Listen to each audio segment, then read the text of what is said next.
Grace, ano ang pinakabagong update sa investigasyon ng sunog sa DPWH Cordillera?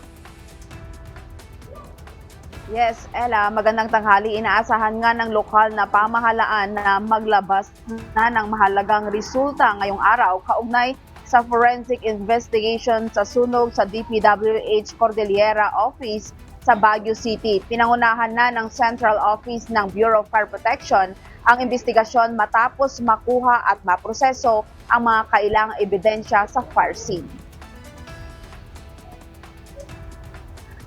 Habang inaabangan ang resulta ng forensic na nanatiling sarado at bantay sarado ang mismong pinanggalingan ng sunog sa DPWH Cordillera Office. Mahigpit na ipinatutupad ang pagbabawal sa pagpasok sa lugar habang tinitiyak ng mga otoridad na hindi mahahaluan o makontaminate ang fire scene sa gitna ng patuloy na investigasyon. Ipinag-utos ng lokal na pamahalaan na huwag munang buksan ang fire scene habang hindi pa lubos na tapos ang forensic process upang maiwasan ang anumang posibleng kontaminasyon.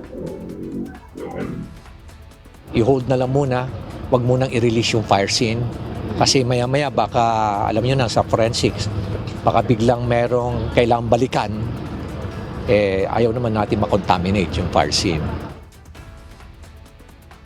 Lininaw naman ng alkalde na isinarado lamang ang mismong pinanggalingan ng sunog at hindi apektado ang araw-araw na operasyon ng DPWH car. Date lang naman natin yung mismong site of ng fire incident.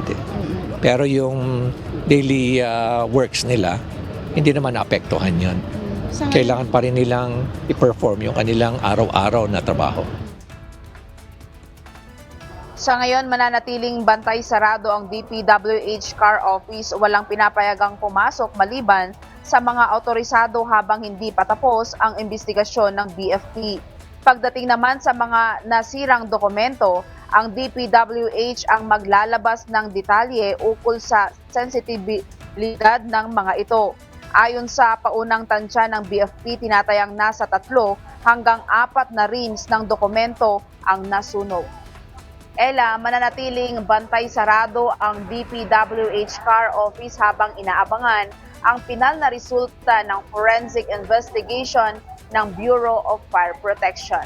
Yan muna ang balita mula dito sa Baguio City. Balik sa iyo, Ella. Maraming salamat, Grace Doctolero.